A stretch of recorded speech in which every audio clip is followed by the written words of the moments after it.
सभी को नमस्कार। देव आईटीआई के यूट्यूब चैनल पर आपका हार्दिक स्वागत है।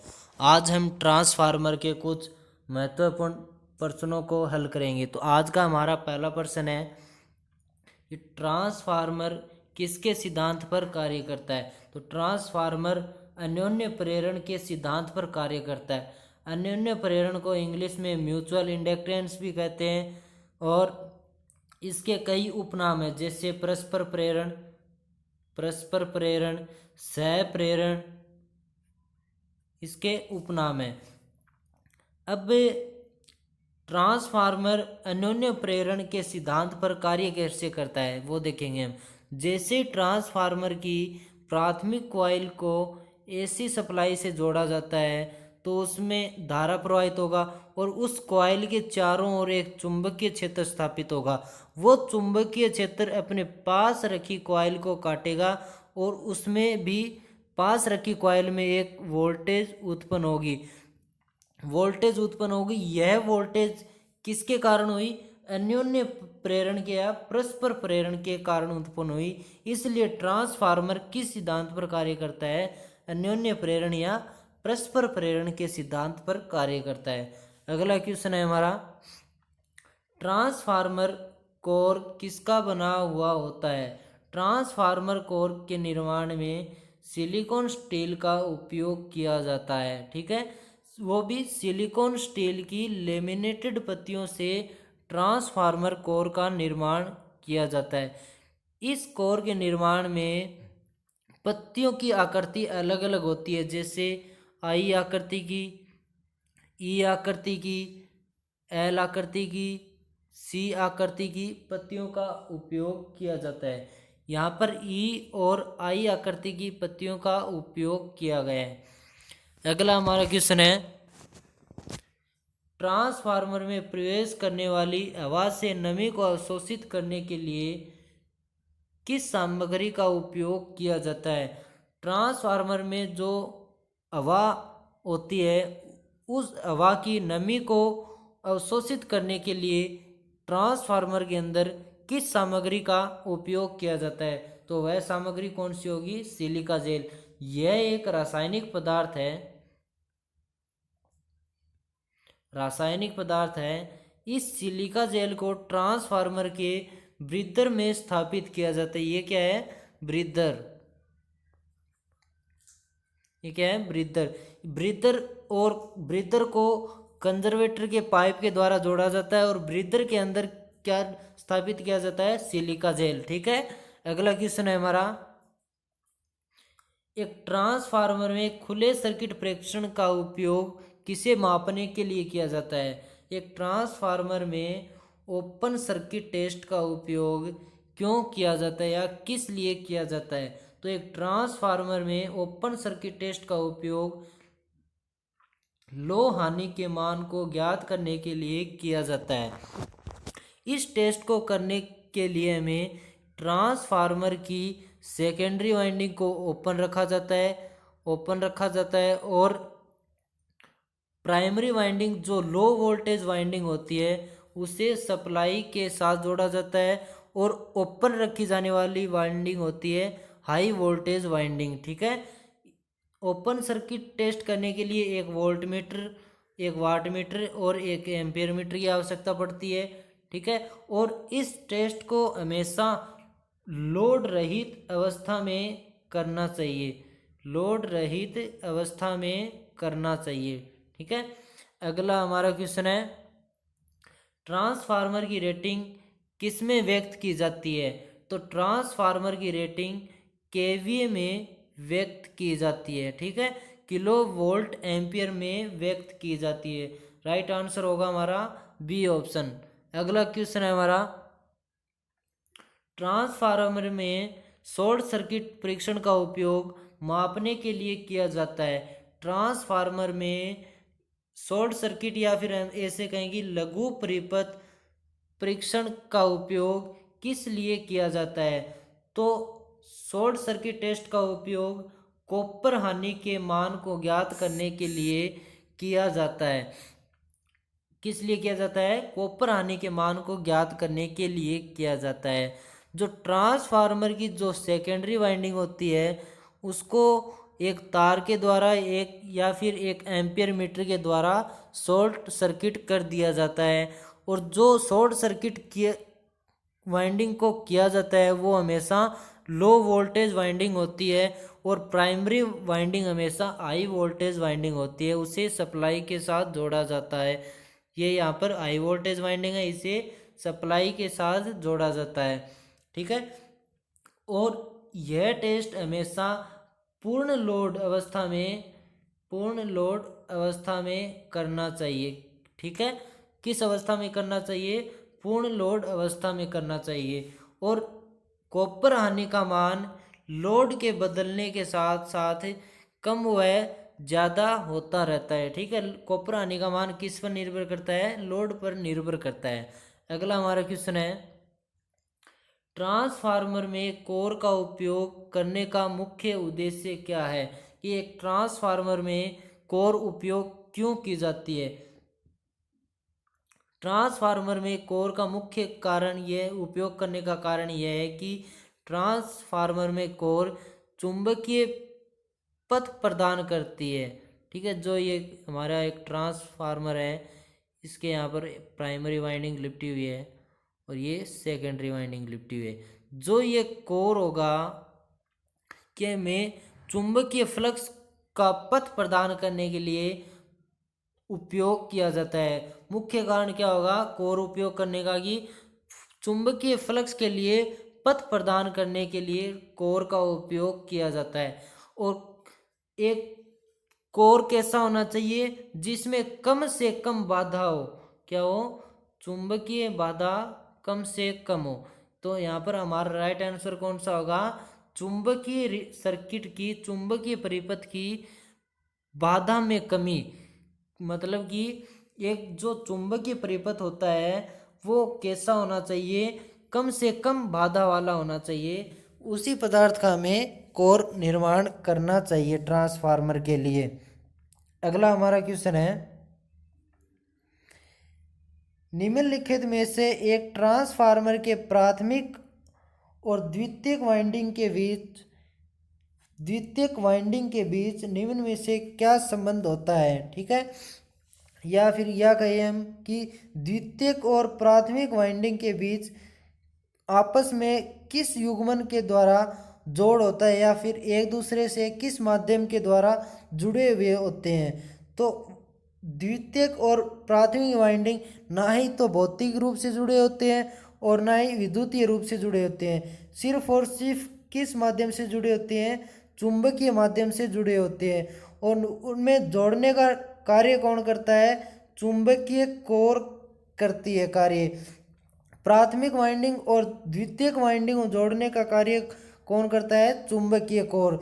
अब चुंबकीय कोर कैसा होना चाहिए? कम से कम प्रतिबाधा या कम से कम रिलेक्टेंस वाला कोर होना चाहिए, ठीक है।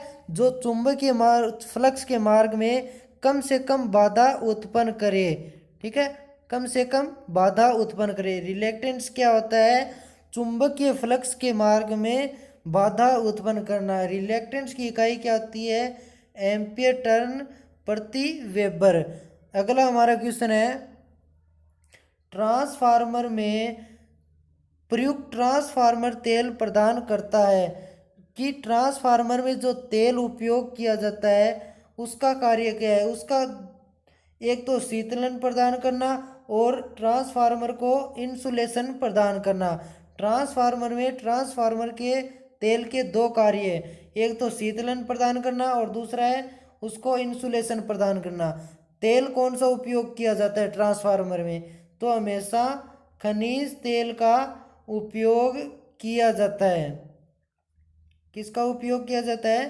खनिज तेल का उपयोग किया जाता है। इस डायग्राम में देखें तो ये एक कोर है, इसके ऊपर ये वाइंडिंग लिपटी हुई है, ठीक है। इस वाइंडिंग को जैसे ही सप्लाई से जोड़ेंगे तो ये गर्म होगी। इसके चारों ओर ये तेल भरा हुआ है, तो जैसे ये गर्म होगी तो ये तेल इस वाइंडिंग को क्या कर देगा? ठंडा कर देगा। तो ट्रांसफार्मर में तेल का कार्य क्या होता है? इंसुलेशन और शीतलन प्रदान करना। अगला हमारा क्वेश्चन है, एक स्टेप अप ट्रांसफार्मर बढ़ाता है कि स्टेप अप ट्रांसफार्मर किसे बढ़ाता है? तो स्टेप अप ट्रांसफार्मर वोल्टेज को बढ़ाता है और करंट को कम करता है। ठीक है, वोल्टेज को तो बढ़ाता है और करंट को क्या करता है? कम करता है। डायग्राम के माध्यम से देखें तो हम ये पहला डायग्राम तो किसका है? स्टेप अप का। और स्टेप डाउन का जो दूसरा डायग्राम है वो किसका है? स्टेप डाउन ट्रांसफार्मर का। स्टेप अप ट्रांसफार्मर क्या होता है? जो निम्न वोल्टेज को उच्च वोल्टेज में बदले वो क्या कहलाता है? Step up transformer. हमने यहाँ पर 110 वोल्टेज प्राइमरी वाइंडिंग को दी, आउटपुट में हमें क्या मिला? 220 वोल्टेज। कि यहाँ पर 110 को इसने किस में बदला? 220 वोल्टेज में। और स्टेप अप ट्रांसफार्मर में प्राइमरी वाइंडिंग में टर्नों की संख्या कम होती है और सेकेंडरी वाइंडिंग में टर्नों की संख्या क्या होती है? ज़्यादा होती है। ठीक है, एक स्टेप डाउन ट्रांसफार्मर क्या होता है? जो उच्च वोल्टेज को निम्न वोल्टेज में बदले वो क्या कहलाता है? स्टेप डाउन ट्रांसफार्मर कहलाता है। यहाँ पर 220 वोल्टेज को इसने किस में बदला? 110 वोल्टेज में। ठीक है, इसमें प्राइमरी वाइंडिंग में टर्नों की संख्या ज़्यादा और सेकेंडरी वाइंडिंग में टर्नों की संख्या क्या होती है? कम होती है। ठीक है, यहाँ पर क्वेश्चन में राइट आंसर क्या होगा? वोल्टेज। अगला हमारा क्वेश्चन है, एक स्टेप डाउन ट्रांसफार्मर क्या बढ़ाता है? ठीक है, स्टेप डाउन ट्रांसफार्मर क्या बढ़ाता है?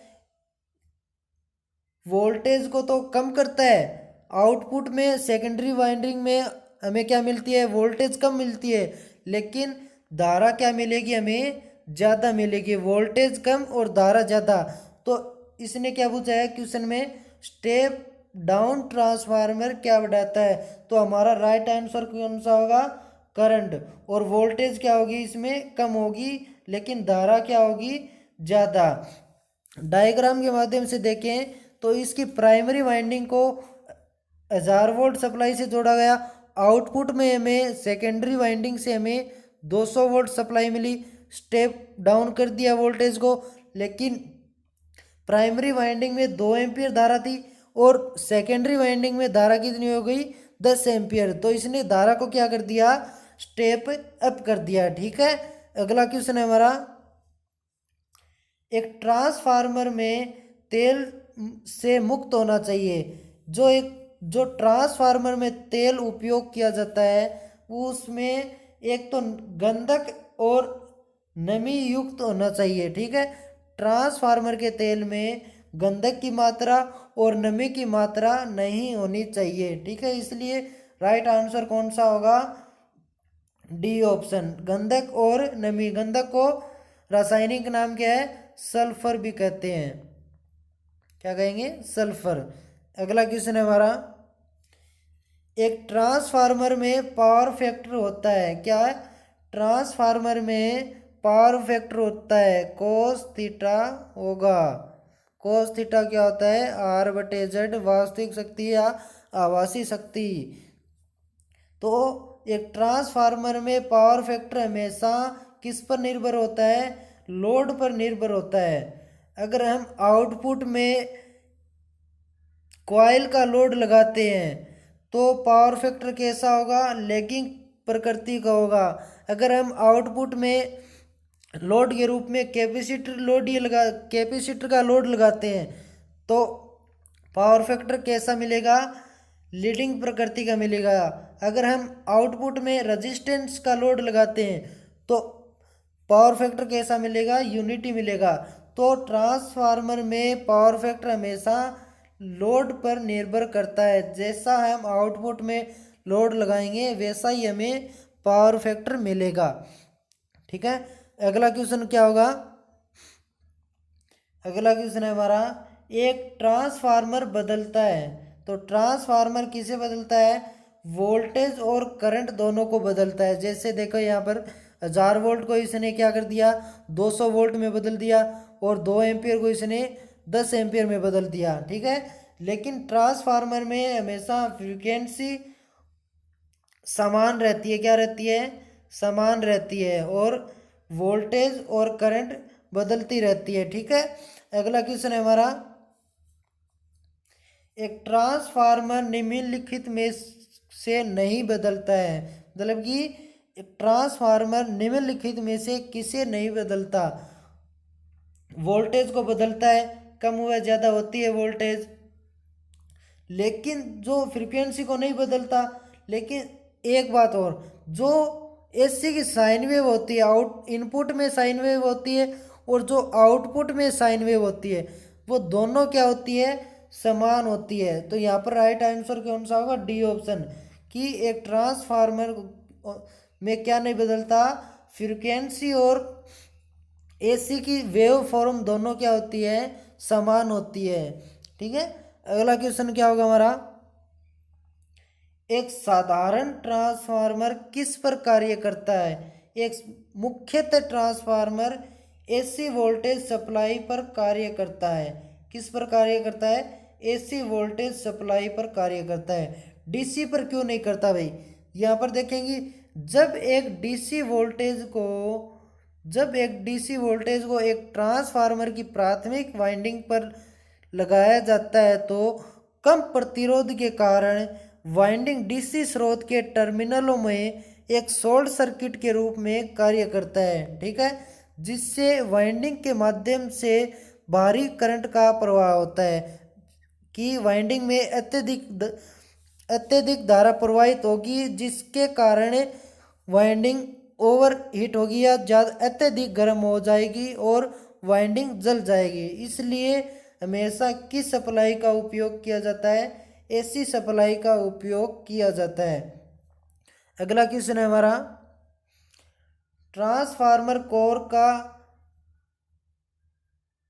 अगला क्वेश्चन क्या है हमारा? ट्रांसफार्मर कोर के निर्माण में किसका उपयोग किया जाता है, या फिर ट्रांसफार्मर का कोर किससे बना होता है?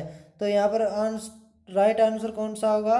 CRGO स्टील या सिलिकॉन स्टील। पीछे भी क्वेश्चन आया था, उसमें क्या था? Silicon steel. CRGO की फुल फॉर्म क्या होगी? Cold rolled grain oriented steel. क्या होगी? Cold rolled grain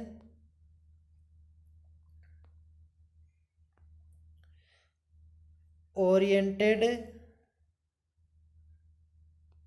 steel. ये क्या होता है?